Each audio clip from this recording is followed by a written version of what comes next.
విరామం తర్వాత సఖీ కార్యక్రమానికి స్వాగతం. ఏమండి, ఈ మధ్యకాలంలో సంగీతానికి రోగాల్ని నయం చేసే శక్తి ఉందా అనే అంశంపై అనేక పరిశోధనలు జరుగుతున్నాయి. మన నాడీ వ్యవస్థ, రక్త ప్రసరణలపై ప్రభావాన్ని చూపే రకరకాల రాగాల వాయిద్య పరికరాల పనితీరుని గమనిస్తూ కొంతమంది వైద్యులు, సంగీతకారులు కలిసి చికిత్సని ప్రారంభించారు. దీన్ని మ్యూజిక్ థెరపీ అని పిలుస్తున్నారు. మన ఉచ్ఛ్వాస నిశ్వాసలపై, గుండె కొట్టుకోవడం పైన, మెదడు పైన సంగీత ప్రభావం ఉంటుందని ఈ డాక్టర్స్ చెప్తున్నారు.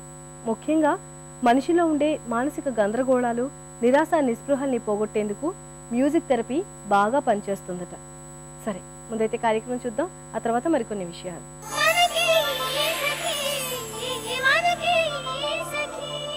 నమస్కారం. చూడండి చేయండి కార్యక్రమానికి సకులందరికీ స్వాగతం. మరి ప్రతిరోజు మీ అందరి కోసం అందమైన క్రాఫ్ట్స్ ప్రజెంట్ చేసే మన చూడండి చేయండి కార్యక్రమంలో ఈ రోజు మనతో ఉన్నారు కొమ్మూరు మీనాక్షి దేవి గారు. అయితే ఈ రోజు వారు మనకి టైల్స్ మీద 1 స్ట్రోక్ పెయింటింగ్ ఎలా వేసుకోవాలో చూపిస్తారట. చూద్దాం అయితే. నమస్కారం అండి. నమస్కారం. బాగున్నారమ్మా? బాగున్నాను. ఓకే, లాస్ట్ టైం మీరు టెర్రకోటా పాట్స్ మీద పెయింటింగ్ ఎలా వేసుకోవాలో చూపించారు. అవును, బాగుందండి, చాలా మంచి రెస్పాన్స్ కూడా వచ్చింది మనకి. అవును. మరి అయితే ఈ రోజు మీరు టైల్స్ మీద చూపిస్తా అన్నారు. అవునమ్మా. దానికి దీనికి వేరియేషన్ ఏంటండి? అది మట్టితో తయారు చేసిన పార్ట్స్. ఇది మనకి టైల్స్ మామూలుగా బజార్లో అమ్ముతారు, గ్లాసీగా కూడా ఉంటుంది. గ్లాసీగా ఉంటుంది అపీరెన్స్. దీని మీద మనం పెయింట్ చేసుకుంటాం. ముందు టైల్ ని నీట్ గా క్లీన్ గా చేసేసుకోవాలి. తర్వాత మనము బ్రష్ తో మనకి కావాల్సిన డిజైన్, ఏ డిజైన్ వేసుకోవాలి అనేది ఆలోచించుకుంటాం కదా. ఓకే, దీనికి కూడా లీవ్సే ఇంపార్టెంట్. ముందు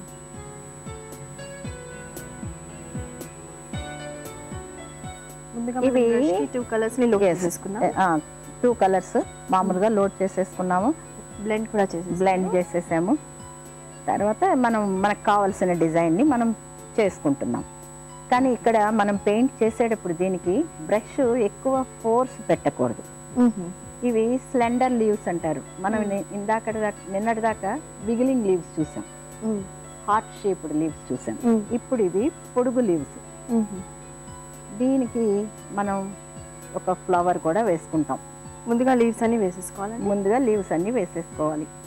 ఫ్లవర్ కూడా వేసుకుంటాం కదా. మనకు కావాల్సిన డిజైన్ ఇక్కడ పెయింట్ చేసేసుకోవాలి ముందు. దీనికి వాటర్ అనేది అస్సలు యాడ్ చేయకూడదమ్మా. మీడియం యాడ్ చేస్తాం. మనకి మరి ఒక్కొక్కసారి పెయింట్ థిక్గా అయిపోతే అట్లాంటప్పుడు మీడియం యాడ్ చేస్తాం. వాటర్ యాడ్ చేస్తే దీని క్వాలిటీ తగ్గిపోయి మనం వేసిన పెయింట్ ఉండదు. ఇప్పుడు లీవ్స్ వేసేసాను. ఫ్లవర్ వేసుకుందాం. మనం బ్రష్ ని కడగట్లేదా అండి? కడగట్లేదు, మనం వైప్ చేసాం పేపర్తో. ప్రతిసారి కడిగే అవసరం లేదు మనకి బ్రష్ ని. ఓకే, కొంచెం ఈ కలర్ కూడా దానికి కలిసి ఒక డిఫరెంట్ కలర్ ఏమైనా వస్తున్నట్టు షేడ్ ఏం రాదు. మీరు ఏ కలర్ ఆ కలరే ఉంటుంది. వేరే కలర్ దీంతో కలిపినా మనం వైప్ చేసేసాం కాబట్టి ఆ కలర్ దీంతో మిక్స్ అవ్వదు. ఇప్పుడు ఇది టియర్ డ్రాప్స్ స్ట్రోక్స్ అంటారు. దీనితో ఫ్లవర్స్. ఓకే,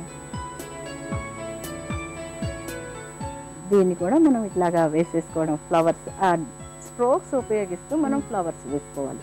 అంటే ఒక్కొక్క పెటల్లో 3 పెటల్స్ లాగా మనకు కనిపిస్తుంది. దీనికి కూడా డ్రాయింగ్ లేదు కదా, చూసావు కదా, ఫ్రీ హ్యాండ్ వేసేస్తున్నారు. అయిపోయింది. ఫ్లవర్ మనం ఎక్కడ వాటర్ ఉపయోగించట్లేదు.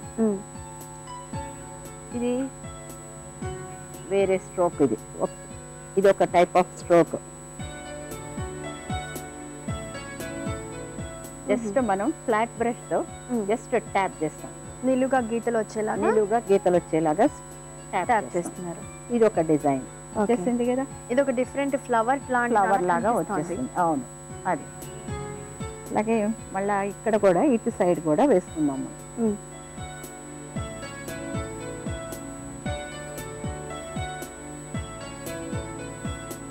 ఇప్పుడు ఇంకా మనకి ఈ బ్రష్ తో అవసరం లేదు, ఇంకా అయిపోయింది. సన్న లీవ్స్ వేసుకుందాం.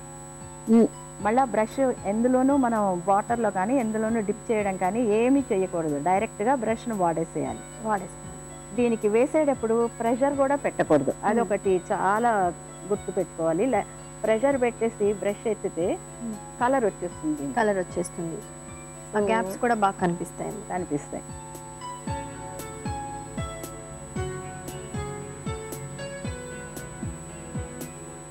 ఓకే, కొంచెం చిన్న లీవ్స్ కనుక చిన్న సైజ్ బ్రష్ తీసుకున్నాం. ఇప్పుడు మనకి దీనికి మధ్యలో కావాలి, మధ్యలో పోలెన్స్ లాగా కావాలి కాబట్టి దానికి వేరే కలర్ తీసుకుందాం మనం. సో మనం ఎల్లో తీసుకుందాం, ఎల్లోతో పెట్టేద్దాం డాట్. అంతే, అయిపోయింది. ఫ్లవర్ అయిపోయింది. అయిపోయింది, సింపుల్. ఓకే. ఒక 10 నిమిషాల క్రితం చూస్తే ఒక ప్లెయిన్ సర్ఫేస్ ఉన్న ఒక టైల్ లాగా కనిపించిందండి. ఇప్పుడు చూస్తే ఎంత బ్యూటిఫుల్ గా ఉందో చూడటానికి. వెరీ దీనిని మనం 72 అవర్స్ డ్రై అవ్వనివ్వాలి మన అట్మాస్ఫియర్ కి. మామూలుగా అయితే ఇది ఓవెన్ లో పెట్టి బేక్ చేసేయచ్చు. 350 degrees హీట్ లో ఓవెన్ లో పెట్టి బేక్ చేస్తాం. ఎంతసేపు? హాఫ్ అన్ అవర్ బేక్ చేస్తాం. కానీ మనకి ఇక్కడ అంత సదుపాయాలు ఉండవు కదా, అందుకని మనం 72 అవర్స్ హీట్ అవ్వాలి.